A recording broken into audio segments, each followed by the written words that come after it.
Hi guys, so a couple of things.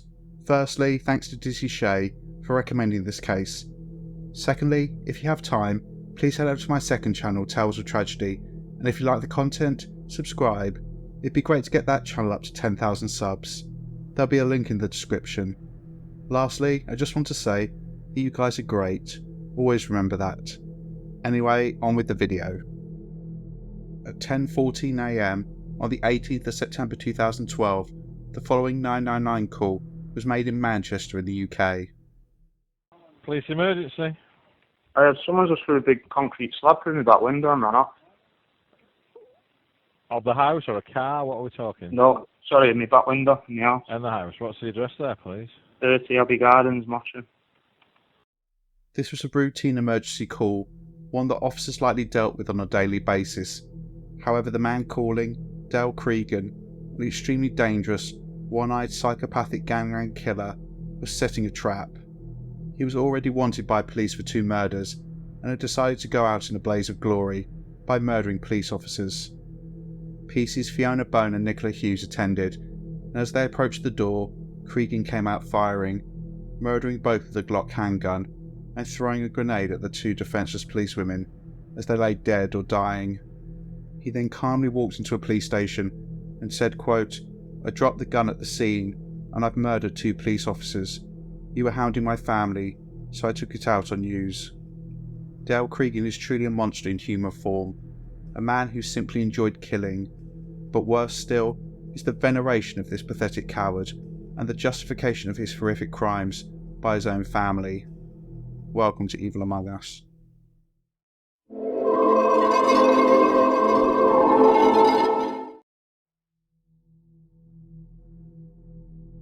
Dale Christopher Cregan was born on the 6th of June 1983 at Tameside General Hospital in Greater Manchester in the UK to Paul and Anita Cregan.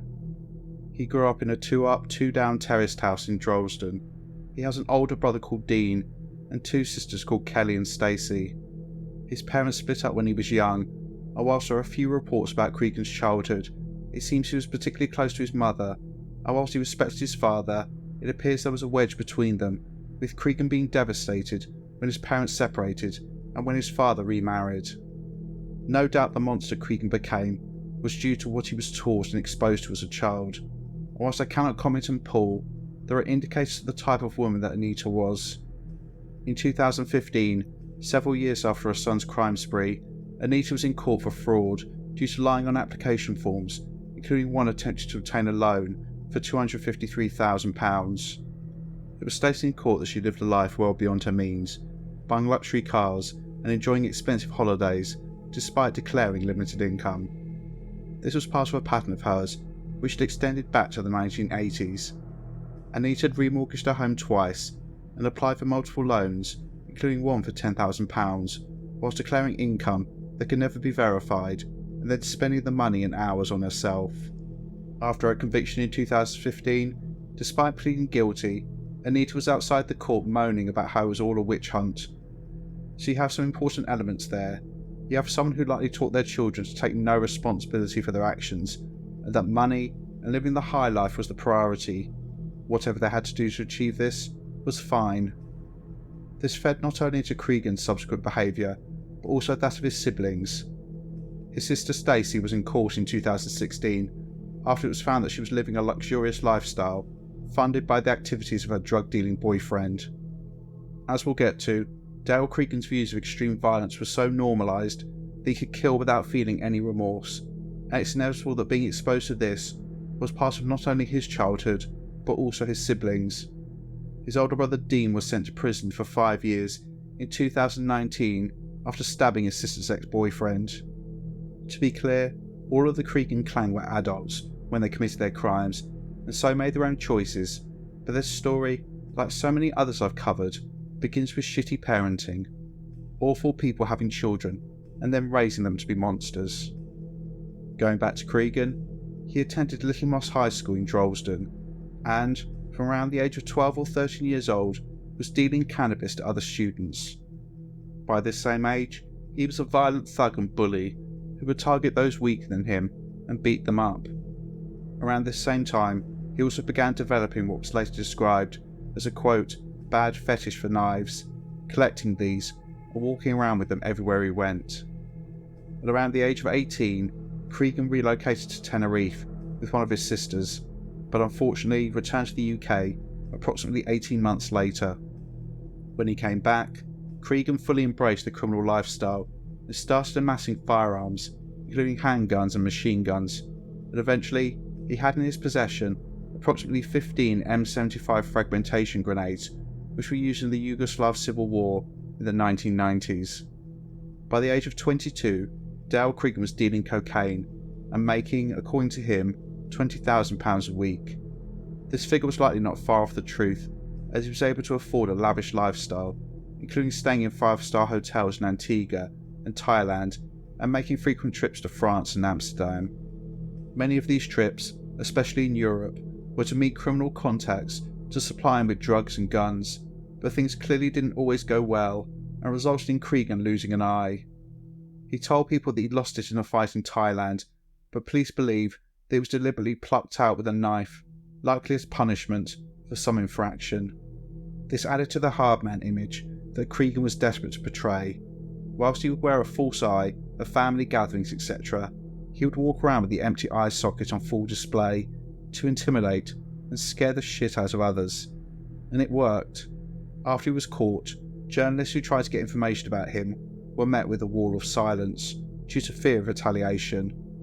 An individual who lived in the area but wished to remain anonymous, and so was referred to as Mr. A in news reports, stated that Cregan was well known in the area as a man who would react with extreme violence if challenged. He would, quote, walk around the community, making people feel uncomfortable, staring at people. Dale Cregan told people that he ran the Tameside area of Greater Manchester, and this doesn't seem to have been an idle boast. He was responsible for most of the drug importation and distribution in the area. At age 24, Cregan became a father, and he, his partner and son lived in a semi-detached house furnished with the proceeds of his drug dealing. It's clear that Dale Cregan has always been an extremely dangerous man, someone who wanted to live the high life and control others through fear and intimidation, and it appears he took whatever opportunity he could to bolster his reputation. The criminal who knew Cregan later stated that he was a Joey, hired muscle, willing to do the dirty work. The extent of Cregan's crimes, how many people he assaulted or possibly killed, will likely never be known. He operated in the Manchester underworld and clearly had no remorse for his actions. He was also clearly connected to some very dangerous people due to his ease in getting drugs, guns and grenades. Living this lifestyle also meant feuds, which often began with people who appeared to think they're gangsters or real men, having extreme overreactions to even the smallest incident that you or I might brush off, but in this world, this can trigger a horrifying pattern of tit-for-tat violence, which can lead to murder.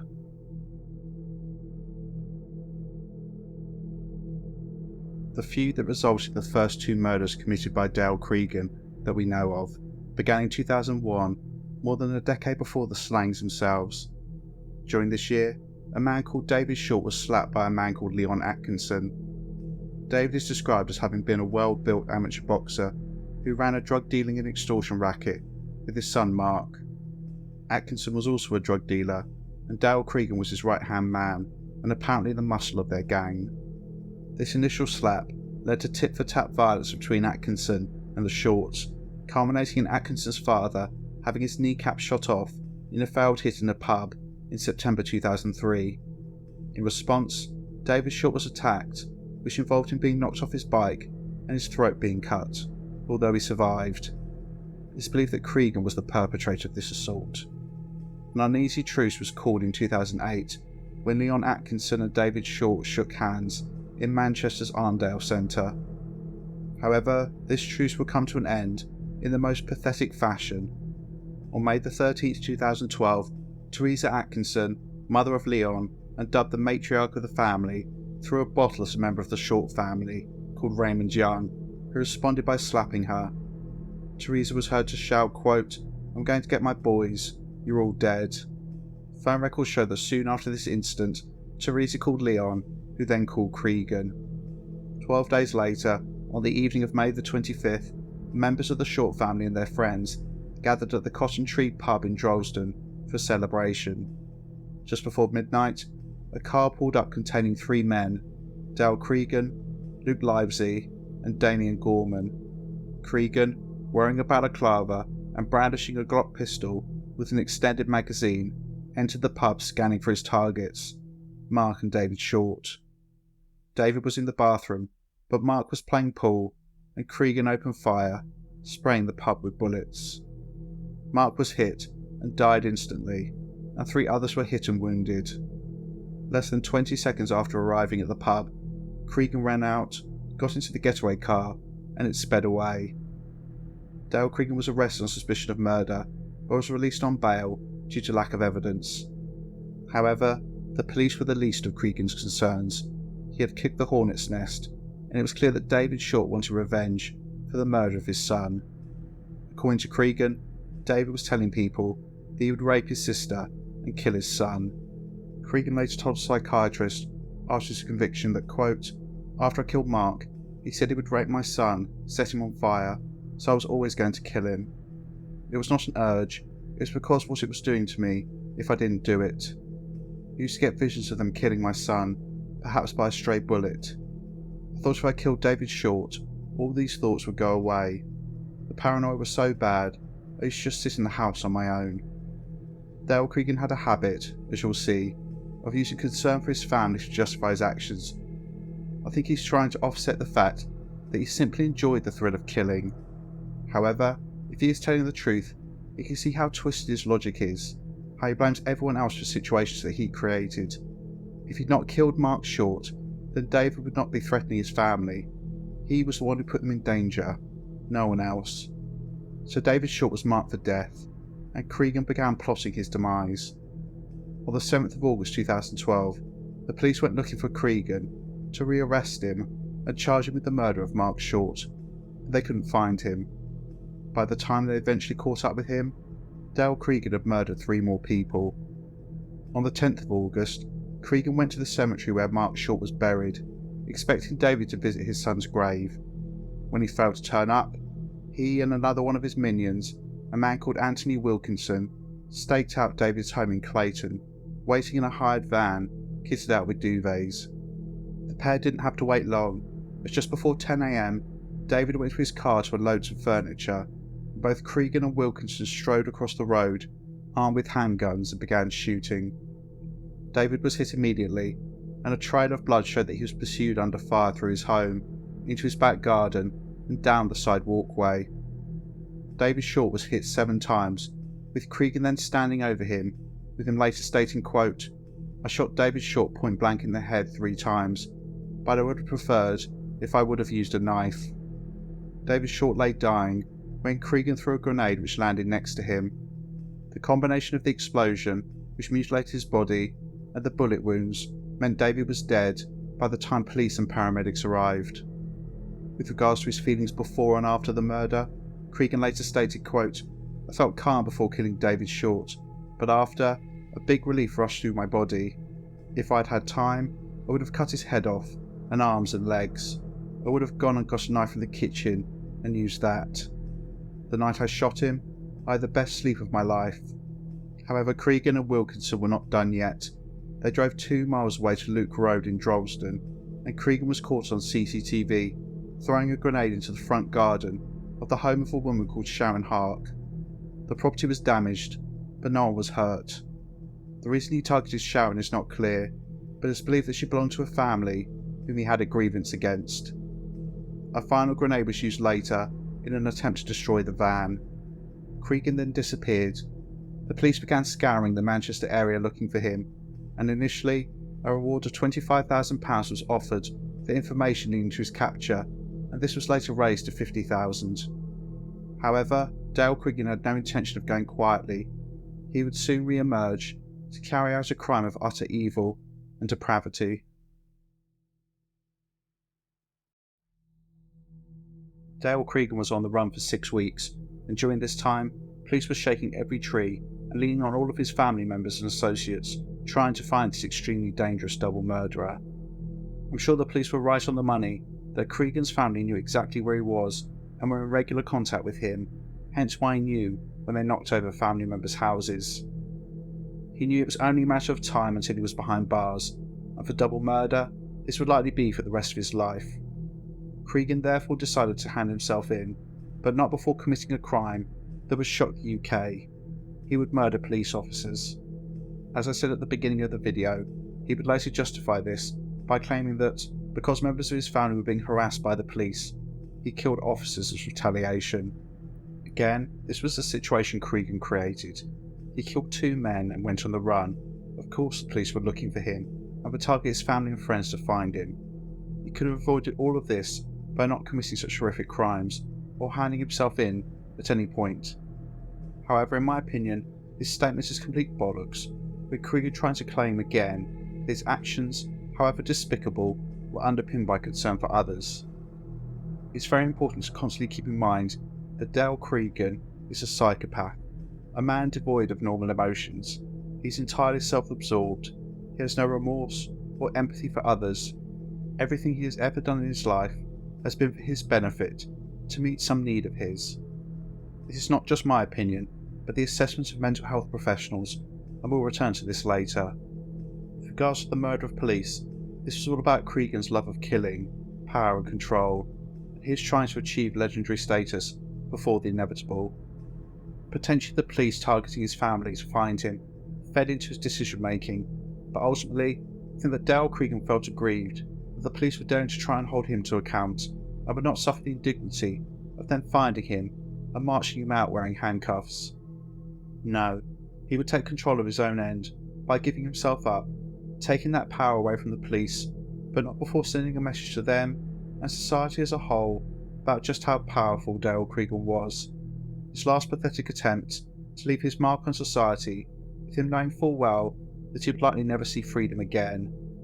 If Dale Cregan had to kill to ensure his status as a living legend, he was fine with that.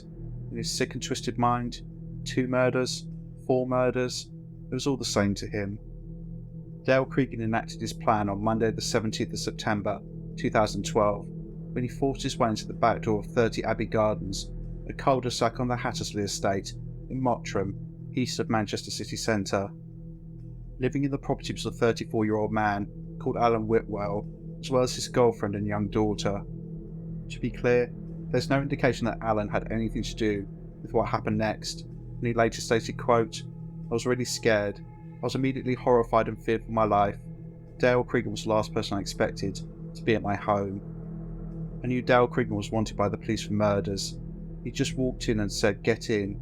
He said to me, "Do as I say," and basically saying, "If you don't, you'll get hurt." Alan knew Cregan simply because he'd cut his hair before, and it seems this was part of the reason why he was targeted, as Cregan demanded a haircut because, quote, "I want to look good in court." Cregan put his Glock handgun on the arm of the sofa and placed a grenade on the mantelpiece, clearly to intimidate Alan and his family. Alan trimmed Cregan's hair and beard and even ran him a bath. The one-eyed killer then had a party, celebrating his last night of freedom, smoking cigars and drinking beer, whilst also trying to source cocaine, all the while holding the family hostage. He also spent his time googling his name on the internet, using a laptop in the home, and laughing to himself about the amount of money that was being offered for his capture. This carried on until the next morning, when Dale Cregan set his trap, with him calling 999 at 10:14 AM to report an apparent burglary at 30 Abbey Gardens. I'll play the audio again, because now you can hear it, knowing the nature of the man making the call and what his plan was. Police emergency. I had someone just threw a big concrete slab through my back window and ran off. Of the house or a car? What are we talking? No, sorry, in my back window in the house. In the house. What's the address there, please? 30 Abbey Gardens, Mottram. Did you see them? Seen one, yeah. Do you know them? No, I don't know. Okay. Do you know why they've done it? I haven't got a clue. Okay. Is it a rear window, did you say? Yeah, it's in the back garden. Were you in the room where it came through, or did you hear the bang? No, And then look I was upstairs. I looked out the window and seen one boy running off. Is it a kitchen window that's gone through? Yeah, kitchen.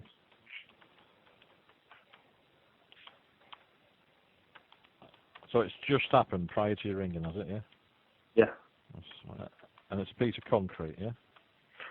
Yeah, it's a piece of concrete at the corner of a paving stone. So it's a piece of concrete paving stone, yeah. Yeah. So it's all one person running off, yeah. Yeah. Which way have they ran? What direction? Ran there. There's a field at the back, and I've just seen them running over the field. I can point it out to the officer. Which fields? What road is the field on? Is it off Abbey Gardens or? Kind of, yeah, but you. Not on the other side of Ashworth Lane. Yeah. So they've gone toward Broadbottom Road across the field. No, not that. Yeah, kind of, yeah. It's weird where it is because there's like other gardens and then a bit of a field what you can see out the window, and that's where I've seen him. Is it in the general direction of Mottram Church or the other way? Yeah, the other way. The other way. So they've gone onto the estate, further towards John Kennedy way. Yeah, that's it. Yeah. Okay.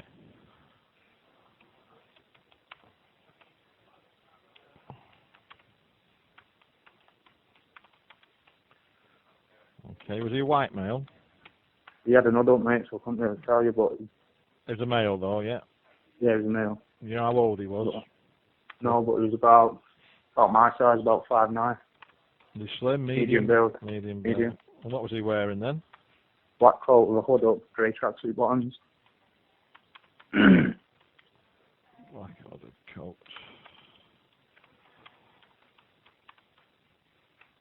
You didn't recognise him, no?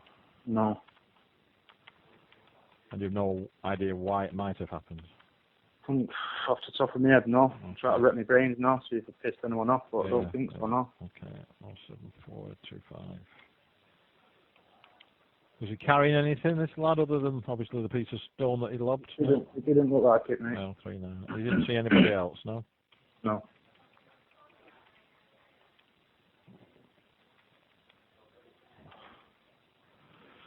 Your name, please? Adam. What's your second name, Adam? Gartry. Sorry, spell that for me, please. Gar. Yeah. G-R-E. Sorry, give me that again. G-R... G-A-R. Yeah. T-R-E. E-R-E-E? No, T-R-E. Right. Gartry. Gartry. Sorry, that's what I didn't look like. And you live at 30, do you, Adam? Yeah. Okay.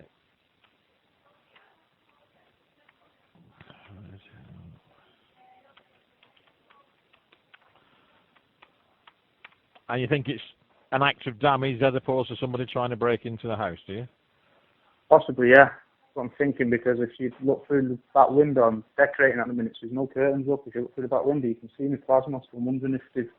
So you're thinking, where they've broken the window, is it near a handle or anything to open another window? Quite a big window, actually, so they would have had no problem getting through. Climbing through, okay.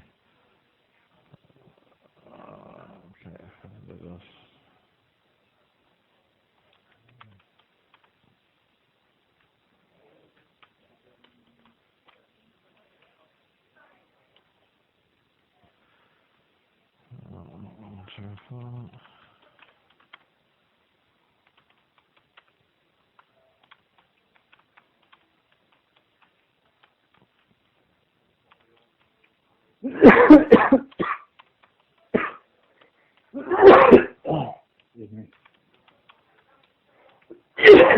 Oh. You sound as bad as I do. Yeah.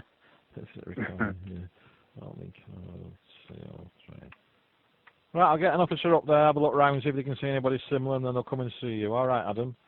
How long would it take? Do you know roughly? I know that it's not that serious. But... Well, because it's just happened, it's gone in on the priority, so that's within the hour, certainly. But they'll try and get up there as soon as, if there's a possibility he's still knocking about. All right then, thanks very much. Okay. I'll wait. I'll be waiting. All right, Adam. Bye bye. The two officers who responded to the call were Fiona Bone and Nicola Hughes. To Cregan, they were nothing, bags of meat, things he could use to make a name for himself. But they were women, human beings whose deaths, in such horrific circumstances, ripped their families apart.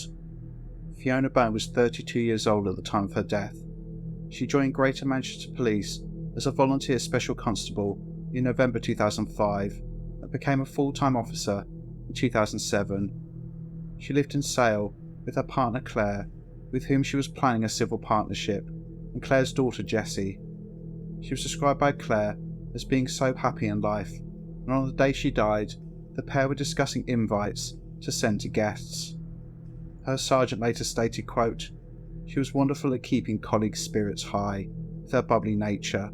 She was wonderful about caring for others. Fiona represented the best that humanity has to offer the world, but that makes her loss even greater." Nicola Hughes was just 23 years old when she was murdered. She had joined the police in 2009 and was described as an extremely caring young woman who just wanted to help society. A colleague later stated, quote, "Nicola, with only 3 years' service, was already greatly respected and loved by her colleagues, who would variously describe her as being friendly, full of life, always willing to give a helping hand, as keen as mustard, as brave as they come, and the chatterbox, who always kept everyone else awake." There were also little details reported about Nicola, which I think just paints a picture of the woman she was. She would often bring in homemade brownies for her colleagues, loved animals, with it being reported that she once stopped her patrol car to save a mouse that was being attacked by a cat. The pair were not just crewmates, but also friends, and they travelled to 30 Abbey Gardens, believing they would be investigating a routine burglary. They were unaware that they were walking into a trap. Cregan was armed and waiting, and could see Fiona and Nicola pull up, and begin to walk to the door. As they walked up the path, he burst out of the front door and began firing his Glock. Over the next 31 seconds, Dale Cregan fired 32 shots. Both officers were shot in the chest, but their stab vest meant the bullets didn't penetrate. Fiona moved to the left, out of the line of fire, and Nicola turned to run down the path. Cregan then fired at Nicola again, and one of the bullets entered just under her vest, penetrating her back and immediately paralysing her, causing her to fall forwards onto the path. She was then shot 3 more times.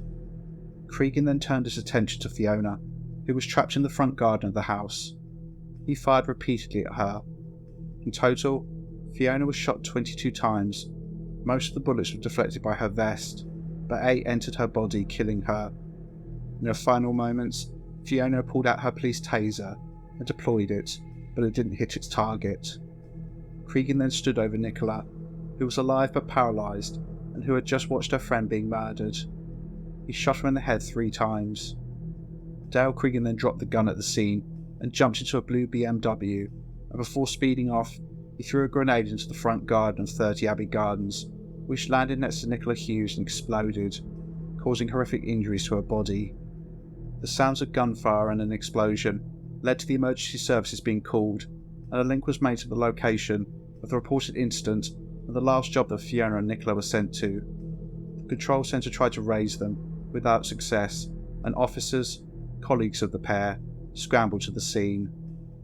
They found a neighbour, using a towel to try desperately to stem the bleeding from a wound suffered by Nicola. One of the arriving officers took over the attempts to save her life and noticed a gaping stomach wound caused by the bullet that entered her back. Another officer went to Fiona Bone, but it was clear that she was dead. Despite her horrific injuries, Nicola was still alive, and paramedics worked to save her life first at the scene and in the ambulance, but she was pronounced dead at the hospital.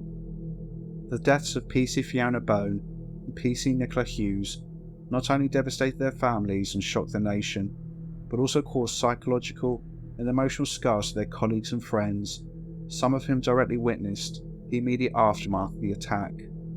Several never returned to work, and one, a close friend of both women, called Andrew Summerscales, struggled with depression and PTSD for years before ending his life in 2016.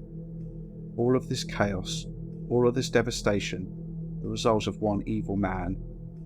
At the same time that Greater Manchester Police were trying to process the horror that had just occurred to 2 of their own, Dale Cregan calmly walked into Hyde Police Station.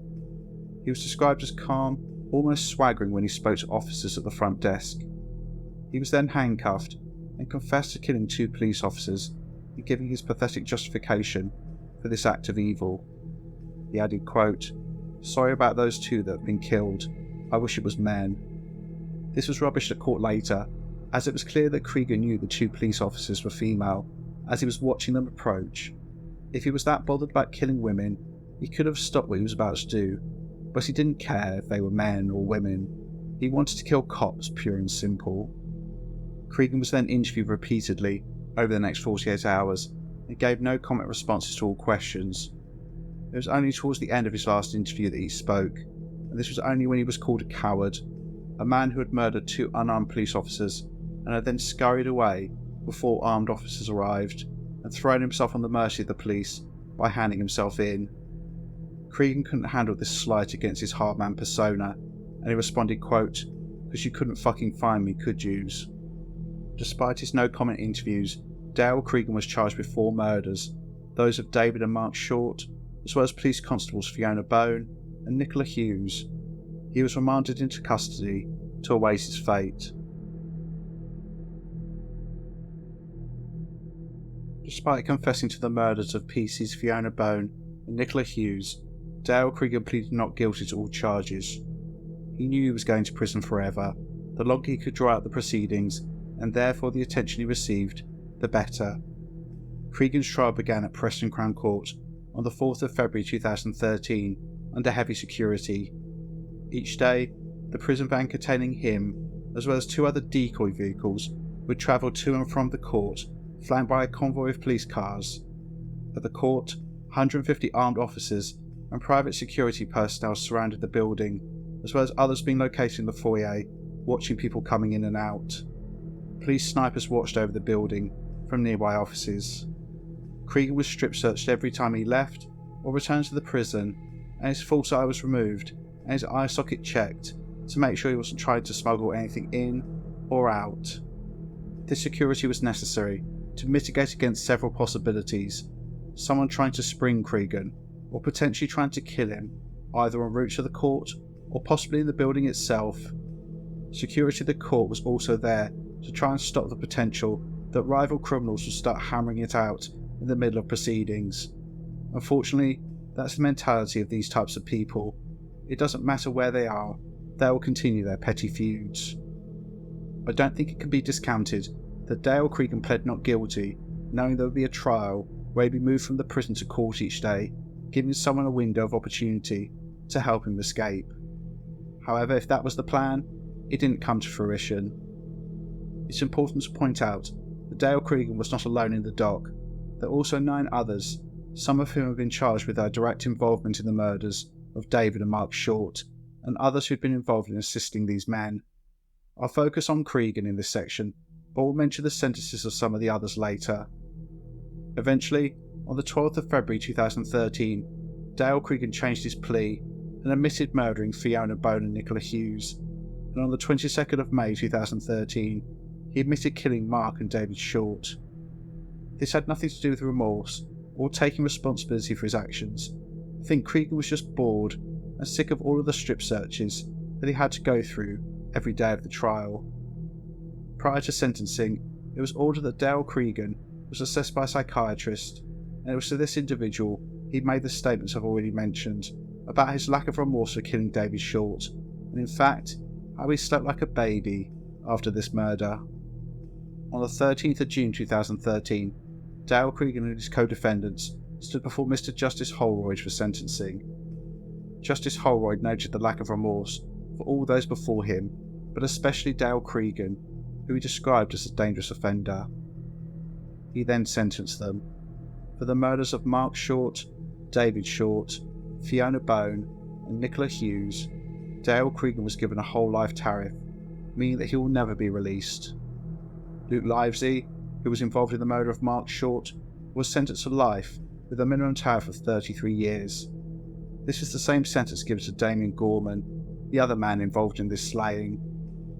Anthony Wilkinson, who along with Dale Cregan murdered David Short, was sentenced to spend at least 33 years in prison.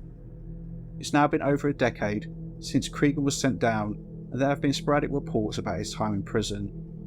Soon after his sentence, it was reported that Cregan was causing issues, including attempting to set up a drug dealing operation inside prison and going on hunger strikes in order to manipulate the system into moving him to an establishment closer to his family. In 2023, it was reported that Cregan had been moved to Ashworth Hospital, a maximum security facility, due to issues with his mental state. Looking into this further, it appears that Cregan has been in this facility on several occasions, and he has previously written to a friend of his, bragging about his stress-free days at Ashworth, playing tennis and snooker, cooking pizza, and kayaking in a swimming pool. I've read, and I suspect this is correct, that every now and then, Cregan feigns mental illness in order to be moved to a mental health hospital, as he sees this as akin to getting a holiday from the restrictions of a Category A prison. None of this surprises me. This man has spent his life manipulating and using people and situations to get what he wants, and no doubt he will do this until the day he dies. Dale Cregan is now 41 years old and likely has many, many years living in a cage ahead of him. May he rot, and eventually burn in hell.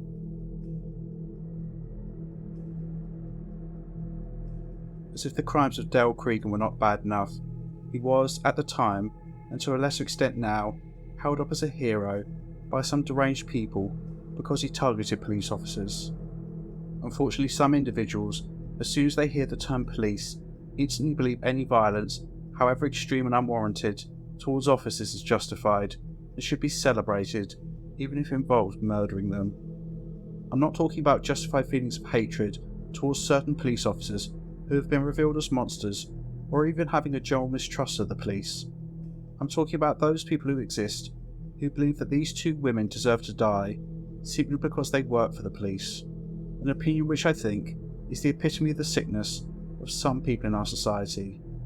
The same thing happened after the death of a man called Raoul Mose in 2010, a roided up pathetic excuse for a man who couldn't handle that his partner Samantha Stobart, who he abused, was moving on with her life, so when he came out of prison, he tried to kill Samantha and shot dead her new partner Chris Brown. It turned out that Samantha, in an effort to protect herself, had told Moat that Chris was a police officer, and due to this, he declared war on the police.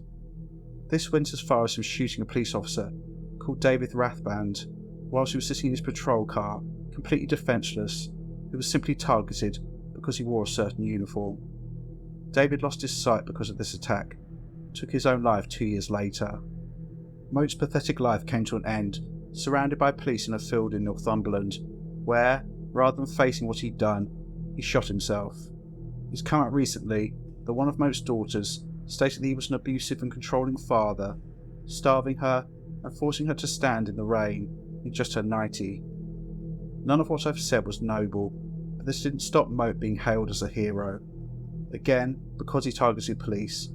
Ignore the fact that he was a weak, pathetic man who fundamentally couldn't handle his partner moving on with her life. With Cregan, he was a drug dealer, a man who wanted to live the life of Riley, funded off the misery of others, and would kill anyone who got in his way. Those who look up to these monsters are, in my experience, criminals, those who want to break the law with impunity and hate the police because they stop them. So those who harm police officers, even if what they've done was an act of absolute cowardice, elevates them to some sort of legendary status. The really hilarious thing about people holding up these monsters as heroes is that both of them, especially Cregan, would likely kill these same individuals in a heartbeat if they got on the wrong side of them. As opposed to being legends, these quote-unquote men are the scum of society, the absolute dregs. As if the veneration of Dale Cregan is not bad enough, the justification of his actions by members of his own family is just sickening. Specifically in 2015, the Mirror newspaper interviewed Cregan's sister Kelly, and some of her statements are borderline delusional. The tone of the article is clearly trying to imply that Kelly is a bit of an idiot, to put it mildly. It's clear to see why, with her stating, quote, "If Dale had been a cold-blooded killer, he had plenty of opportunity to kill anyone while he was on the run for 6 weeks. He knew he was going to prison anyway. He was told by the judge he showed no remorse and that he has no heart, but Dale says, 'I've got the biggest heart of anyone.' It was the love for his family that led him to kill those officers because of what the police were doing to us. They would not leave us alone, continually harassing us every day for 6 weeks, making out that we knew where he was, but we didn't. They wanted our mum to make an appeal, but she said no, as she was scared he'd be shot. My sister was stopped daily in her car that was searched. She'd have red gun spots pointed at her car and made her open the boot as they searched for Dale. She carried on. It could have been any police officer who turned up at the house that day, male or female. He actually did make a laughing stock out of the police. There were armed patrols everywhere. The whole area was on red alert, and the police were tipped off by a taxi driver that Dale was in Hattersley. Why send 2 unarmed police officers to check out the house? It made the police look like a laughing stock. They should have protected their own more. Where to start? So he killed 2 unarmed police officers. He slaughtered 2 women in cold blood because the police were harassing his family. Yes, because he fucking killed 2 people and they were looking for him, numbnuts. So it was the officer's fault they were murdered. They should have sent armed police, but when they did send armed police, she had a problem with that. Also, even if they'd been armed, this was an ambush. The chances are they would be killed anyway. Oh, and lastly, we've got it all wrong. He's not a remorseless, psychopathic killer. He has a really big heart.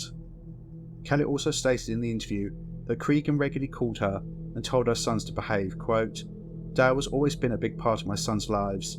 When Dale speaks on the phone to them, he tells them to be good and to be the man about the house because he's not there anymore.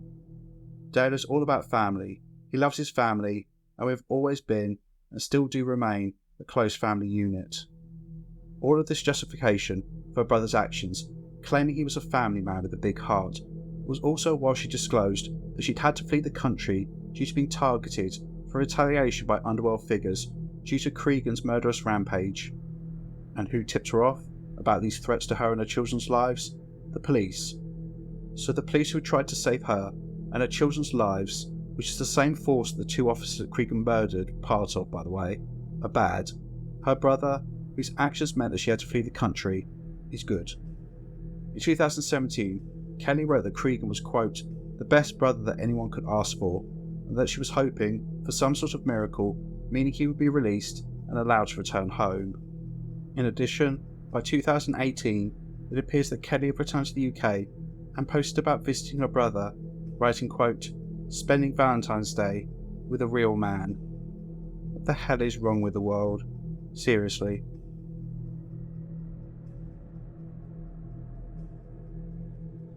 Dale Cregan is one of the most soulless and remorseless men I've covered on this channel. He is the epitome of evil in my opinion, a man who will never contribute to society, who seemed hell-bent on causing as much chaos and misery as possible. I've already outlined my thoughts about his upbringing and the link between certain aspects of his behaviour and his mother. I've also mentioned the direction the lives of 2 of his siblings have taken, as well as highlighting, in my opinion, the delusional perception of this cold-blooded killer by one of his sisters, who believes that he's the embodiment of a real man and a man with a big heart. I didn't do this arbitrarily to rip on this family, but to point out that Dale Cregan and his siblings were clearly a product of their environment. They were all raised to believe they could do whatever they wanted, and that they could justify almost anything. This mentality is also apparently being taught to the next generation, as one of Dale Cregan's nephews has recently been jailed for drug dealing. However, there's a huge gap in our understanding of Cregan, specifically related to his love of violence.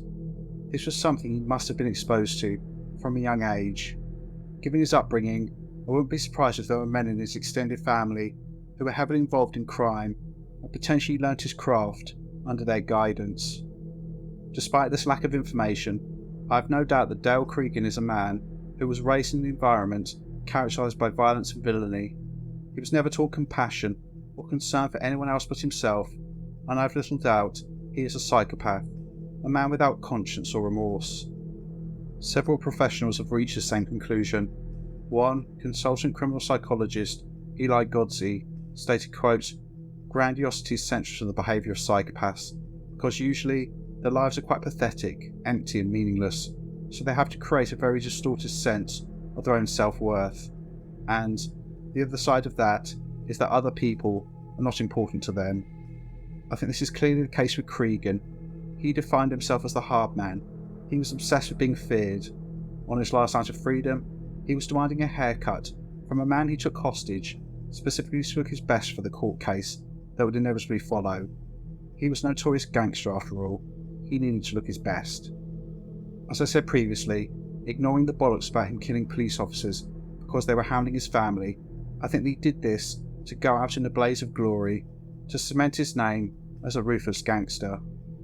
To those of us who are rational and not utterly deranged, we can see Dale Cregan for what he is, a monster and a coward.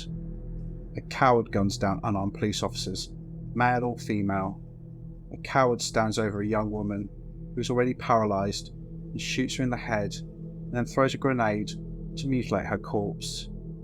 In order to feed his own ego, Dale Cregan would have killed anyone. He spoke about concern about his son being struck by a stray bullet, but him firing repeatedly in a residential street meant that this could potentially have happened to some other family.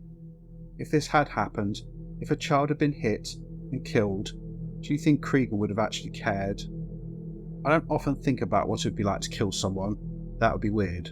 But all joking aside, I do often watch documentaries which show killers' movements after they've ended the life of another, and I try to imagine what they must be feeling and what I would feel in that situation.